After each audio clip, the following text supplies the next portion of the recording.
coming to you live from Dublin this afternoon, or this morning rather. I'm delighted to welcome Andres, and thank you again everyone for turning up. I see we've got quite a good crowd today. This is continuation of the CeADAR technical talks series, and I was just discussing this with Kwan just earlier, and we'll be running this till the end of November and then starting again in January on this. So before August, we had general introductions to hot topics in machine learning and analytics, and of course through the magic of Zoom, we have recorded all those and they've been put up on our website under the tab webinar. So if you want to look at any of those, along with May's talks on Horizon 2020 and the Green Deal and Horizon Europe as well, which is proving to be quite a popular and hot topic at the moment. But anyway, so back to today's talk, and well, I'm delighted to welcome you all, and thanks again to Kwan for organizing it and to Andres for volunteering to give this talk. So I'll pass over to Kwan now to introduce today's talk and speaker. Yeah, thank you, Edward. So welcome everyone to the CeADAR online Tech Talk series. So I just introduced a bit the format of the talk. So for each talk, we have the speaker to present a technical talk for 40 to 45 minutes, and we have it recorded. And after the presentation, we will stop recording and you can ask questions. And for today, we have Andres, who is the data scientist in the Innovation and Development Group. And Andres will talk about continuous machine learning in concept-driven environment. I hand it over to you, Andres. That's right. Thank you, Edward and Kwan, for the opportunity of presenting this. Yeah, actually, I'm going to make a small introduction later as well about the team, because I think there might be a lot of new joiners in CeADAR, and maybe some partners as well, and not everyone might know. So as you have said, I'm going to talk about continuous machine learning, or like when training on continuous data streams, non-stationary streams and non-stationary data, right? So the way I'm going to structure this, first of all, I'm going to introduce the problem. I'm going to introduce my team first, and then the problem of different changes in the data distribution, how to deal with them, right? So first of all, I'll talk about application areas, so to put everyone in context as well, to put some examples, and then I'll mention different challenges, like there are a lot of challenges, and then I'll give some of the typical strategies to deal with these changes in your machine learning models.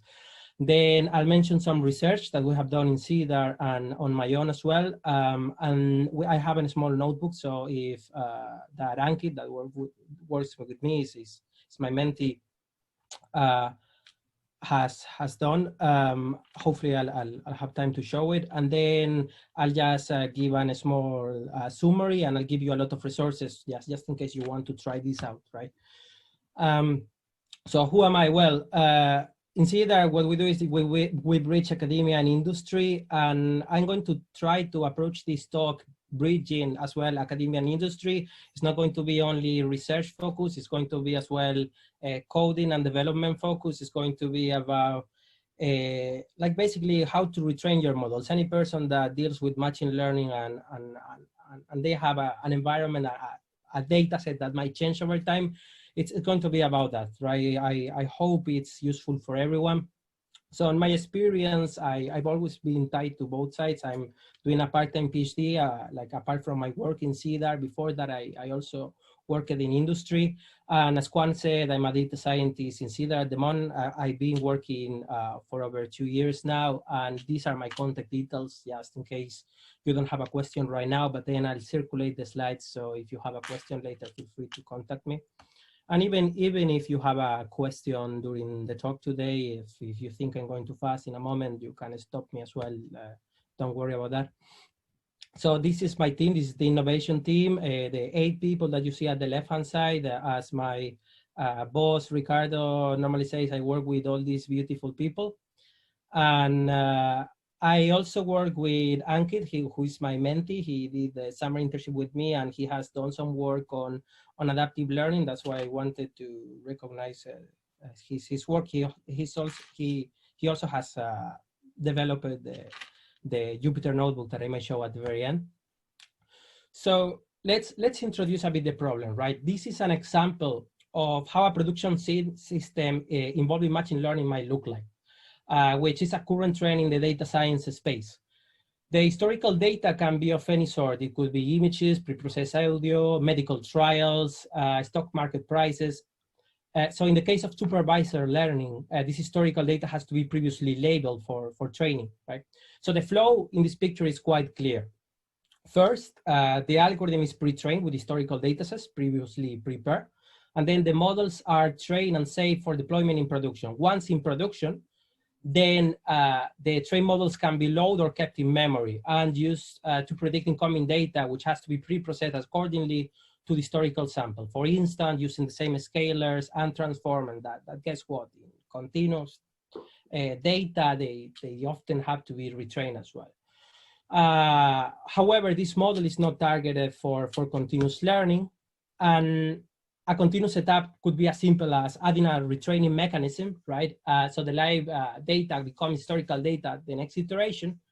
However, different data sets require different times and policies for retraining, and this has also a cost associated to these operations.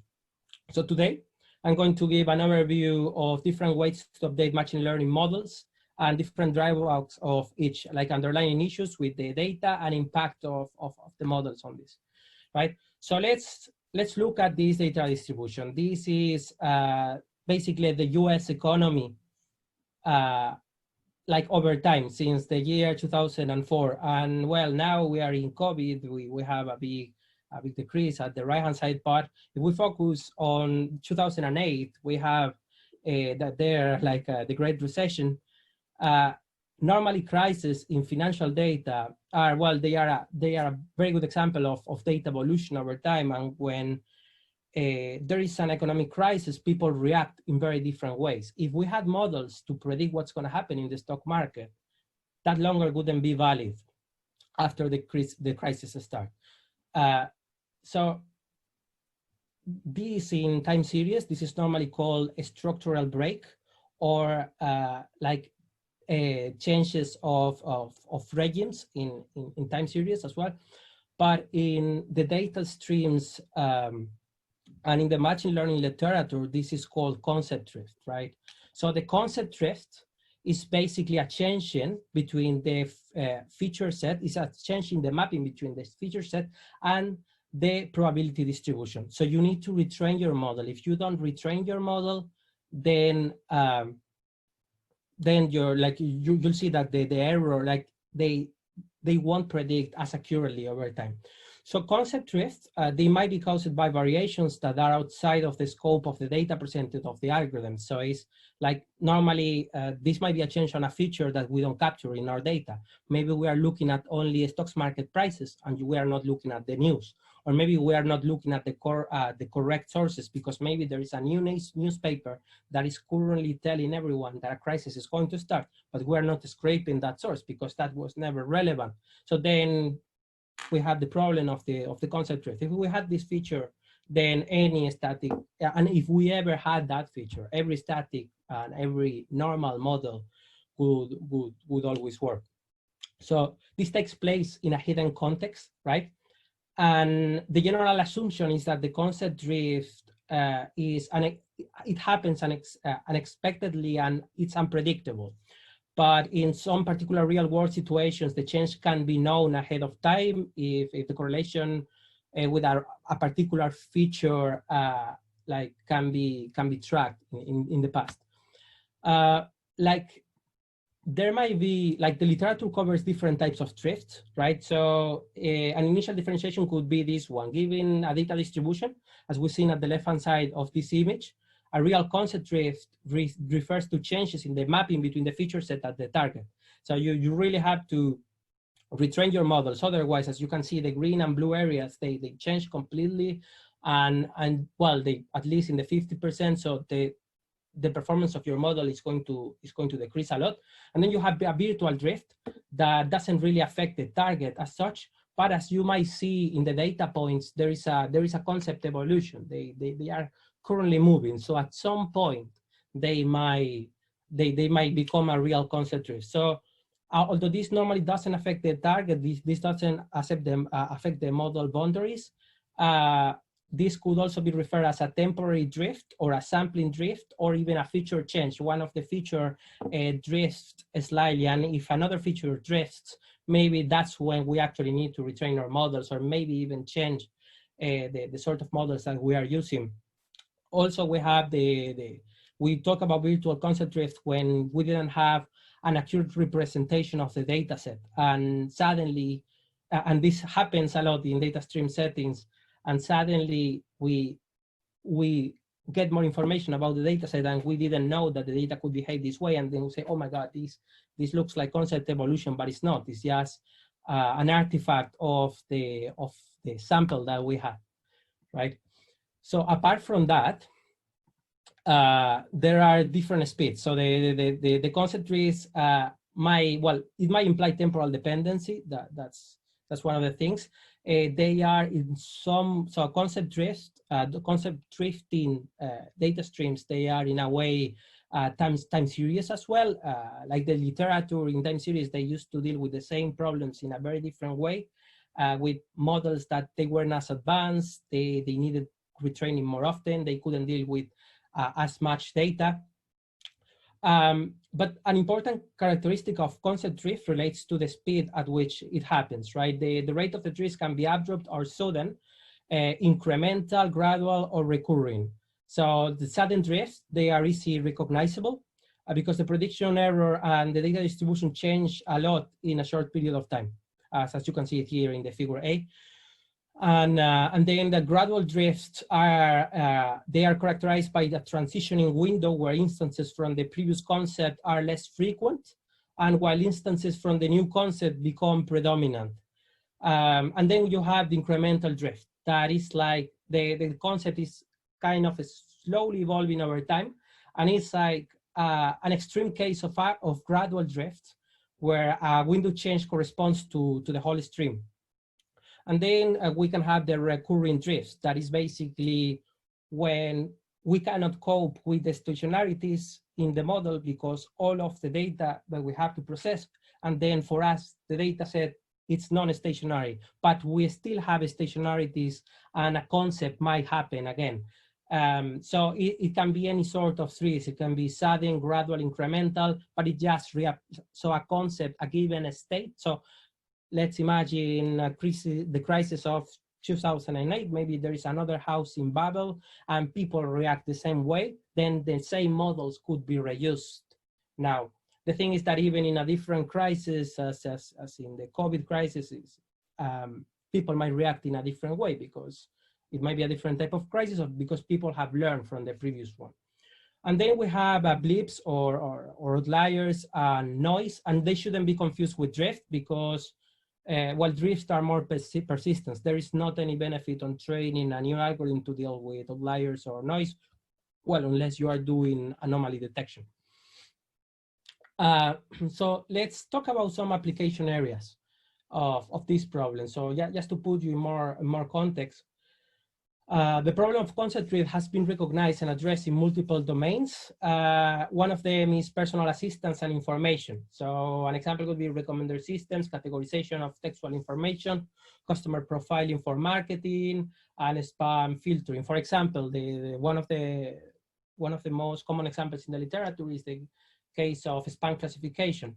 The main source of concept drift in email classification and spam filtering could be because of change in email content and presentation, or it would be because the adaptive behavior of spammers trying to overcome the spam filters is sort of an adversarial thing, right? But this adversarial evolution at the end implies a concept drift, right? So it's quite an interesting area as well in this aspect.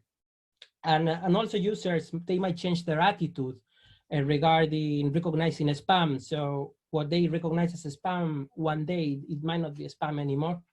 at some point, and that would be an example of real drift, while the email content representation might still be labeled as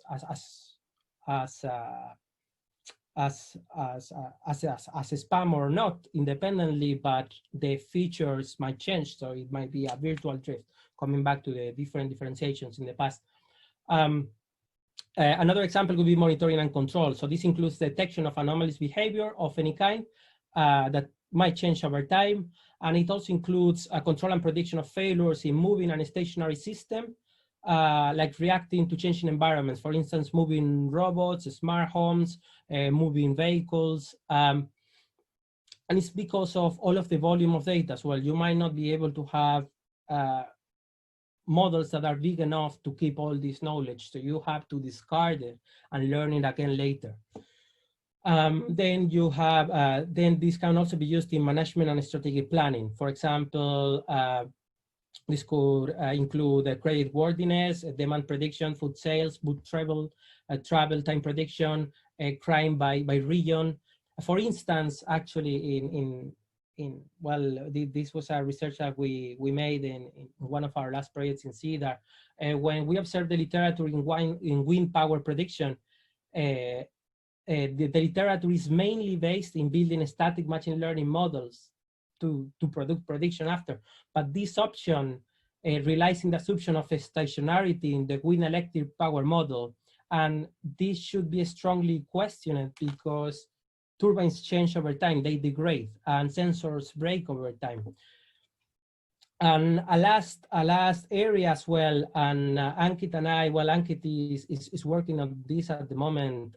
He has been working on this during the last month, and he's finalizing the experiments with this, is with COVID outbreak prediction. So, because depending on the area and the presence of the virus and the spread, people behavior might change. And because of the sharpness of the curve, it is very suitable to have an incremental algorithm. Of course, with traditional time series algorithms, we could try to model the curve, but the fact of having incremental algorithms give us extra flexibility. One of the things is that incremental algorithms, we don't need to model, we don't need to add lags as features. We could just have a normal feature set with like a sort of multimodal feature set that has different series. And basically the time evolution, instead of as a set of lags, is just tracked as part of the memory of the model incrementally. So some of the challenges that we have in concept drifting environments are these ones here. I'm not going to go through all of them in detail, but the first one is the data sets. When we want to show that something works, it's very hard to know the ground truth. For example, right now, if we look at the US economy, the first chart I show, well, we know that the ground truth changed during 2008. But if we want to know that on live, if we want to know for predicting it, it is a challenge. Also, we don't really know all of the different features that might have changed in this data set. Normally, what it's done in the literature is that people deal with artificial data sets, or they create their own data sets. Another strategy to deal with concept drifting data streams and knowing the ground truth is if you don't have a concept drift, but you hide a feature. Like a very, very simple example would be like with the temperatures that you are going to have in different seasons, and then you hide the date from the data set. Then if you feed the data incrementally to a model, the model will learn that the temperatures are changing incrementally, but it doesn't know the date. It's missing that feature. That could be a way to test if your solution works or not. Another of the biggest issues is that there's no free lunch for anything, not even for concept drift. And there is a big overhead on destroying and retraining new learners constantly, or even forgetting on them, even like adapting to a new changing concept that has a cost. So if you see the image below, right, the goal on that image, well, that basically reflects what we want when we adapt a classifier. And the goal there is, on one hand, to reduce the maximum performance deterioration of a model, and on the other hand, to minimize the restoration time. of a model, because if the restoration time is longer, even if that spike that we see after the drift occurs is smaller, then, well, for example, in the stocks trading domain, we'll be losing a lot of money, right? So then we have different types of drift, as I have covered already, but we could also have partial drift. So for example, if the drift is partial, in the case where two concepts are partially related, then we might wish to transfer part of the old concept to the new one, like in a sort of transfer learning fashion, right? But this problem is not, it has been addressed in the concept drift literature recently, but it's not currently solved. If you solve this, like something like using a stochastic gradient descent, maybe you can publish a lot of papers. And then there are challenges at every level in data preprocessing because the statistics about the data, they will be unknown a priori in a data streams setting because the data is continuously changing. So you never know the maximums or the minimum for scaling, for example. So your maximum and minimums might change. And feature transformations, the data quality, the algorithms that you use for dimensionality reduction, everything might need to be retrained and reevaluated at some point. And even there might be feature drift. So there might be changes in some of the features over time and the correlations between them, even if that doesn't affect the target as such with most of the other features. And then another big problem in the literature is the incrementation of algorithms. So there is a good set of incremental and adaptive algorithms at the moment, but like, for example, SGBoost, it was an incremental and adaptive version was proposed this year only. Like this is a field that helps people dealing with big data streams and not to have to retrain your model, but it's a field that is catching up. And for example, it's like deep learning algorithms, they are not very mature here. We would have issues with local minima when we keep training, and what sort of epoch do we feed? For example, if the data doesn't change much, then the epoch should be very small because otherwise we're going to overfit a lot. There are a lot of problems, and the main architectures of neural networks, they are not really adapted to the problem of changing data when you train continuously. I mean, of course, for testing or for training procedures, there are sequential processes, but not to train continuously and to deal with changes continuously and adapt your models and never retrain again. It would, at some point, they could reach a local minima. There are strategies, but they are not really standard in industry yet. So I have put in place this small taxonomy so people understand more or less what I'm talking about. And we have in machine learning, we can distinguish two different learning modes, right? The first one is offline learning. And this is the normal set of techniques that people use, like even deep learning, it could be categorized normally there. I categorize them as static and batch learners because some of them are incremental by nature, as naive Bayes or some neural networks, they can be trained incrementally because, for example, the way backpropagation works, but because of the different constraints that different algorithms have, they wouldn't be able to match the requirement of large scale data streams, and they would have bottlenecks at some point. I've also, like the other set of techniques are the online algorithms, right? And the online algorithms, they process data sequentially, but they are always updated. They are always ready to test. So every single time that you have a new batch or a new data point, you feed it to the model. So you never have to retrain your model after. I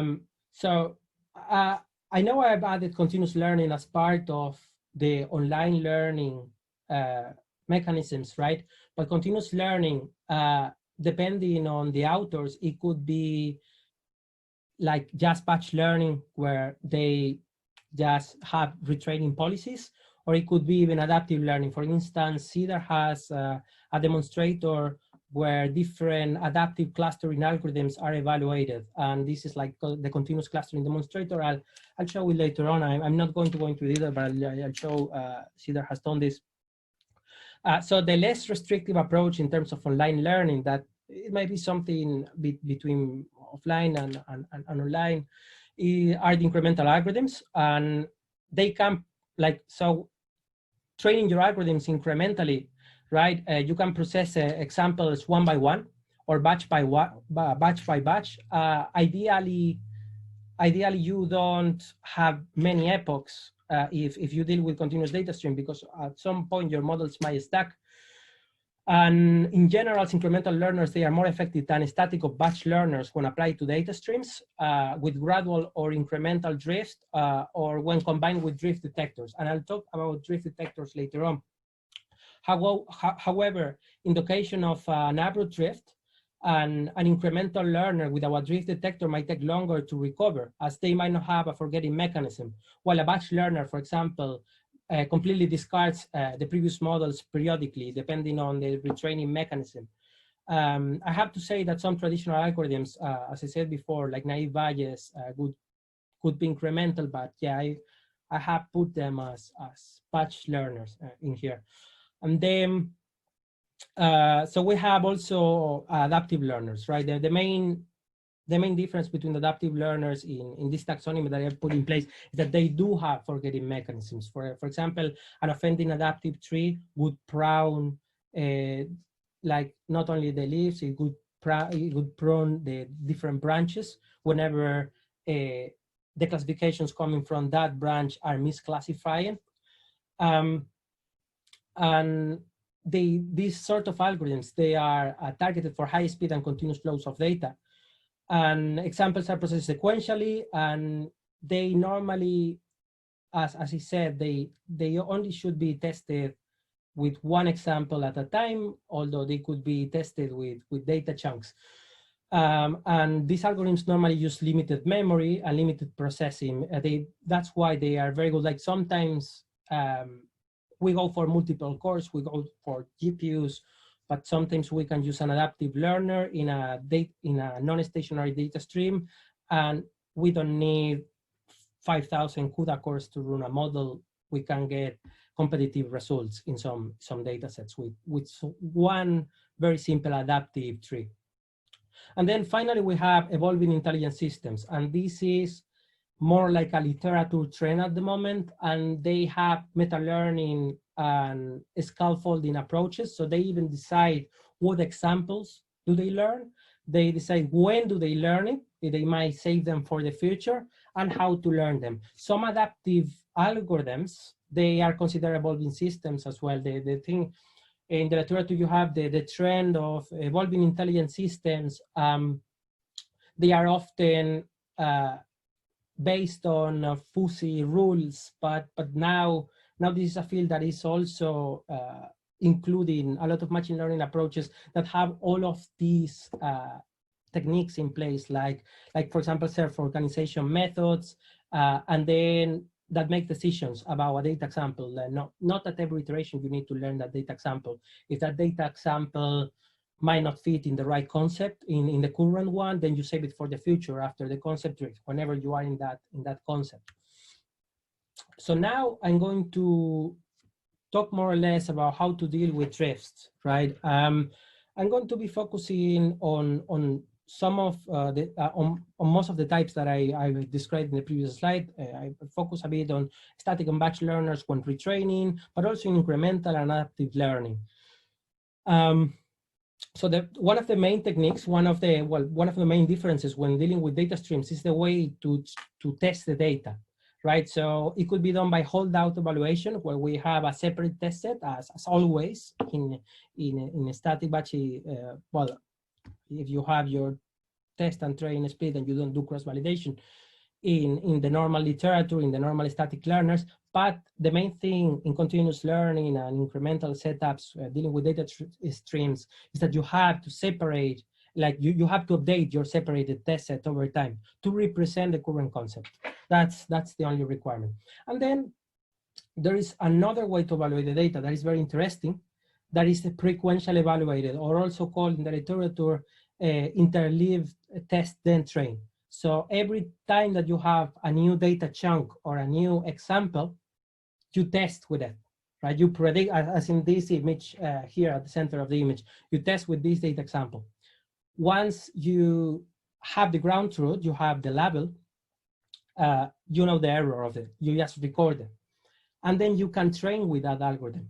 As you have tested already, there is no risk of overfitting the model. Well, there might be a risk of overfitting the model if, for example, training incrementally, as I said, our neural network and your epoch is very high.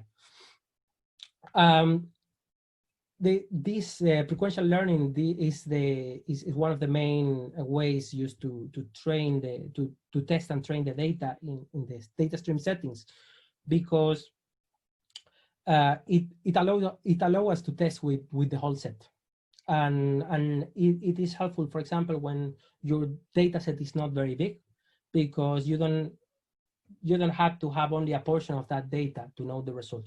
The thing is, often in the data stream settings, we have to retrain the classifier. Otherwise, you start testing before you have trained the model, before you have trained the model. And this is actually an issue, because in the first 100 or 1,000 examples, your model will be very bad. So normally you need a pre-training time, and then you start testing and training. Your training set would be this pre-training set. So when you have concept evolution or changes in your non-stationary data sets, there are two ways to deal with it. You have passive approaches, like a blink detection, and you have active approaches. So the active approaches, they use special techniques to detect concept drift and trigger actions over the learners, and I'll go through it later. And then you have passive or reactive approaches. So the reactive approaches, they don't have a drift detector. Instead, they continuously update the classifier every time that a new data item is presented, like an incremental setting, for example, and regardless whether a drift is present in the data stream or not, right? So it's easy to imagine a situation where the performance of the models is strongly influenced by a certain period of time. To make the error estimation more robust, in this case, a proper forgetting mechanism should be implemented, right? So depending on the mechanism, the forgetting happens abruptly or more gradually. So we have different sort of forgetting mechanisms, as you see here, that can also be used as retraining policies with the static and batch learners. So the first one would be, one of the first ones could be like landmark windows, that you basically separate the data set in chunks of data, and this is according to a specific time frequency. The main difference between the landmark windows and adaptive windows is that the frequency of the adaptive windows changed over time, but the issue in the adaptive windows is how to set the change. So normally there are models that adapt these windows looking at the error of the model over time. So if it looks like there is a concept drift, then this adaptive window is reduced. So in the times of concept, we might want smaller windows when the concept is drifting. And then we have sliding windows. These discard one instance at a time. And then we have damped windows that associate weights to instances based on their age. This is the most traditional approach. And as long as your model uses these weights, otherwise it's pointless for making the decisions. It's a way to forget, because you give less weight to the old data examples every time that you retrain. And a last way to deal with concept drift in a passive way as well is through ensembling, right? So ensemble learners, they are often trying to deal with evolving data streams through, for example, the combination of incremental learners and windows-based approaches. An example of this could be, for example, dynamic weighted majority, which is a weighted ensemble that adds or removes classifiers according to its global performance. So a classifier would be added when the ensemble commits an error, for example, and then depending on the weight of each classifier in the ensemble would be changed according to the error that they are obtaining. So if it has a low accuracy, they would have a lower weight, and then at some point, even the classifiers from this ensemble, they could be removed over time. A similar approach could be done maybe with neural networks, removing neurons or layers, but this is something that is just starting in the literature. It's not a trend in industry yet. And then we have the active mechanisms. And after this, I'll just move on to research that we are doing, and I'll give you some resources just to wrap up with everything. And like the use of concept drift detectors with a base learner is quite common. So generally, the drift detector analyzes the prediction. So it's basically an statistical learner that you have analyzing the error of your model over time. So every time that you feed an example or a data chunk and you get the error, you feed it to the drift detector. And hopefully, if I have time to show the notebook, I'll show some code of how we can do that. Like existing detectors can use different strategies or different statistics to observe the performance of the base learner and signal the concept drift. For like most methods might use like a lower confidence level, like Adwin as well, that might use different detectors to indicate warnings. And a warning might mean that a method might have drift already, but your detector is not very sure. So basically what it does is that you can trigger an action, like like you can train a background learner. And then whenever a drift is signaled, then you swap the learner, the classifier or the regressor. So you can see in the slide different drift detection mechanisms. These are all different statistical tests over the error or over F1 score, basically anything that you want to pass from the model. But they have issues whenever you don't know the ground truth straight away, because you need the ground truth to know the error, and you need, and without the error, you cannot act against the drift, because you don't know if there was a drift or not, because these methods rely basically on the models. So in these scenarios, other unsupervised approaches have been proposed. So in finance, for example, the different drifts they are evaluated and they are detected through changes in the entropy of different features in the data set or a given time series. And then there are approaches that use clustering, and then they use different tests as Page Hinckley, that basically it monitors the cumulative sum of a variable corrected by the cumulative mean of this variable.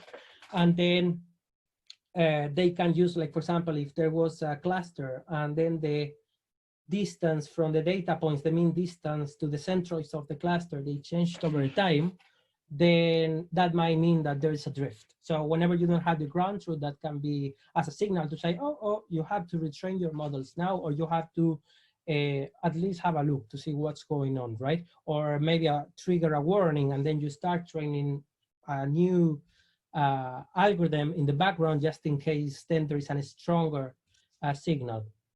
So just to say here from the supervised methods in the literature, HDDMA and RDDM. DDM is for drift detection mechanism, and then these are all variants of DDM. They are the best ones for abrupt drifts, while Adwin works quite well for gradual drifts in the literature. Normally for gradual or incremental changes, people would also use passive mechanisms instead of active mechanisms, right? So in terms of the work that we have done in CeADAR, way before I started, CeADAR had done already 2 different demonstrators dealing with data streams. One is continuous metrics and dealing with Apache Spark and reporting different statistics about data over time. And then the other one is by using adaptive models for clustering over time. Like, I'm not going to go through them because I'm also running out of time. but you can have a look at them if you're interested in the demonstrators in the CeADAR website. Another work that we have done, this is a paper of myself in CeADAR, is incrementalizing SuperVector machines. So SuperVector machines, they, well, a SuperVector regression as well, they have a lot of bottlenecks over time. So something that we did in order to deal with large scale data streams is to propose a version that deals with mini batches of the data. So the first thing that we did, because every batch was very large, was to use an algorithm to reduce the data set, to perform like sort of data summarization. This sort of algorithms is called, well, a topology summary in the literature, or, well, it's a vector quantization-like algorithm. And the algorithm that we use is growing neural gas. I can show a small video of what it does now in the next slide. And then after that, we basically feed this summary to the SuperVector machines. The thing is, because we want to reuse this like the learning that we perform in the next iterations, in the next mini batches. Basically, what we did is that after every batch, we would reuse the SuperVectors and we would feed them as prototypes. Well, there were different variants. One of them would feed them as examples, and then it would forget more. Then another would feed them after the data summarization, like for consideration in the next round, in the next mini batch, right? Because otherwise it wouldn't have any memory, the model. We saw, for example, that whenever we were inheriting these SuperVectors from one iteration to another, they used to accumulate, and we had to perform some data cleaning, and we used this with nearest neighbors. That's why this piece is in there in the middle, in the icon that you see there in figure 1. Just like to put you in context, what growing neural gas does and what is a topology summarization. Well, growing neural gas could receive examples incrementally, and every time an example is received, like it would have like a sort of centroid cluster. And then when a new example is received, it would find what's the nearest, let's say, prototype, or, well, this is called neuron in growing neural gas inside because it's actually a neural network. Inside the topology, what's the nearest one, and then it would basically interpolate in some iterations a point in the middle between the new data sample and the sample that has the lowest error. So that's basically what it does. I have another video that might clear as well. Like whenever you receive new examples, then basically the network changes. This is an incremental technique. So as you feed more examples, like the network, like the data representation would be more accurate, of course, but also like the cost is higher, and then it will create a bigger summary. So it works quite well when you need quick and small summaries of the data representation, right? So. Right. A last paper that I wanted to talk about, and we published this like a year ago or 2 years ago, is like an improvement over a variant of adaptive random forest that basically has an historical of all learners, that of all background trees or active trees that didn't work in the past, and they are just saved just in case in the future they can be reused. So this is basically an ensemble that deals with the data in a passive way, and with changes in a passive way, but it also has a drift detection mechanism using Adwin. So whenever a tree is not adapting properly, and whenever the ensemble is not performing well, then the tree with the worst weight starts to train a background tree. And then at the time of a drift, because it signals a warning, at the time of a drift, it basically replaces the active tree with either the background tree or with another tree from the past that is performing well now. We used this algorithm for stocks trading, and we got quite good results. We got like in a balanced data set more than 60% accuracy. So it was quite a good approach. And then the current one of the current research, and Ankit, I mentioned him before, is currently working on this. Is in CeADAR we have built, using some of the main tools at the moment, we have built a way to deal with abrupt concept drifts. Well, this was started during this summer, and I have a notebook to show if I have time. Basically, what we have done here is, right, let me just go through it. So we have PyTorch classifiers that we keep training incrementally, and for the we have used Bitcoin data to see the change rates to the US dollar, and to basically track what changes are produced and when we should retrain the classifiers. It's basically what I have talked about during the whole talk today. So the first thing that we do is that we pre-train a model,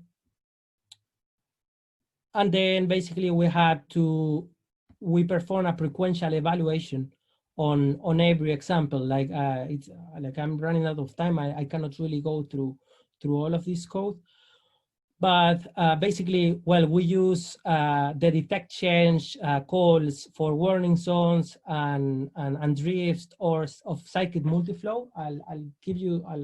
I'll give some resources and these libraries in these resources, and basically what we do is that we split the data in different chunks. So every 10 minutes of market data, we process a batch, and then every time that we process a batch, we detect a warning. Like when we try to detect a warning, if there is a warning signal, then we flag it as a warning. And in this picture here, a warning would be a blue line, and then if the confidence interval is actually like it exceeds like a more abrupt threshold, then we would flag a drift, and then we would need to trigger an action like training another learner. Okay, so well, this is what we did basically with PyTorch, although we have used as well TensorFlow, and we have used other sort of learners, other sort of libraries, scikit-learn as well. It is quite curious. Like, please forgive the first drift here at the left-hand side, because we hadn't pre-trained the algorithm properly, so the model wasn't actually performing well yet. But if you look at the other three drifts, well, the green line that you see here, this is the error of our PyTorch model over time. It's always it's a balanced data set, right? So the worst error is a 50% accuracy, but we have spikes of near to 60% accuracy. The objective of this experiment wasn't to get a great classifier. This is a single classifier. This is a single neural network. We didn't even do hyperparameters optimization. It was just detected drift when the model performance decrease over time. We can see how at the middle of December 2019, something has happened in the Bitcoin prices. We are using a set of technical indicators, and we are trying to predict the price strength in this example. And then we can also see how a drift happens at the start of January. It's just the sort of time window that involves COVID and the whole trend of COVID starting in China and in the news. And we can see the impact of this in Bitcoin. So it's quite interesting. And then we can actually see the start of March as well, which is pretty interesting, which is the impact of COVID in Europe. So yeah, I know I'm running out of time. I know Kwan is getting nervous there. Yeah. So I'm finalizing now. So basically, current research on this, like on CeADAR and in this aspect is COVID outbreak prediction. I had mentioned before, continuous learning and prediction of regime changes or concept drifts in the financial domain. And then there are different current trends in the literature. As I have mentioned, like the drift detectors are quite important in the literature. And then this is also an industry need because production machine learning is a very hot topic at the moment. And if you have adaptive learners, like retraining your models might have a very, very, very high computational cost. So should you use an adaptive model? This is the last slide one. Should you use an adaptive model? It depends on how much your data changes, and you might need to evaluate it very well. It might depend on your data complexity. Maybe an adaptive ensemble like ARF, adaptive random forest, might work very well for your data set. Or should you retrain? Well, it depends. Like if I had a neural network nowadays, I would retrain. And when can you retrain? Well, you could use drift detectors to do your training, as we have done. And like, should you use supervised or non-supervised drift detection? Well, if you have ground truth straight away, as in stocks market trend classification, you have it 10 minutes afterwards if it went up or not, then you can do supervised. Otherwise, you cannot do it. Well, it depends. If you have the levels 3 hours after, you might be able to flag something, but maybe 3 hours is too late for you already. And where can you start? Well, there are some resources that I'll leave you here so you can click. There are links. One is Massive Online Analysis, a tool by Waikato to generate your concept drift in data streams. The other one is the USP data stream repository. You can search data sets by different types of drifts and different tools. So you could use the continuous machine learning framework for productionizing your machine learning models. You can use CreamML, that is an online wrapper over scikit-learn and TensorFlow. We have used that as well in CeADAR in what Danica has been doing. And then StreamDM is an incremental library working over Spark streaming, and also it has a version on C++. Then Scikit Multiflow is the most interesting one. It has a lot of drift detectors, and it's in Python, and it's in a scikit-learn way. Everything is implemented the same way. You can even use scikit-learners as base learners for your ensemble. So it's a very interesting one. And as I said, MOA, well, it has a lot of adaptive algorithms, but well, it's in Java. So if you want to implement any new algorithms, it might be a challenge for you. It depends on how strong are you with Java, but there is not a lot of documentation on it, so you might struggle a bit more. But for simulating concept drift and creating your synthetic data sets, it's very good. It's the way to go, right? So I have some references as well that I leave for you. That those are the references that I have used, and I've taken the picture from these papers. And thank you for everything. Hopefully, like, I know it's been a lot of information. Hopefully you have gotten something from here. And well, if you have any questions now, I'm happy to take them. Otherwise, feel free to contact me otherwise after.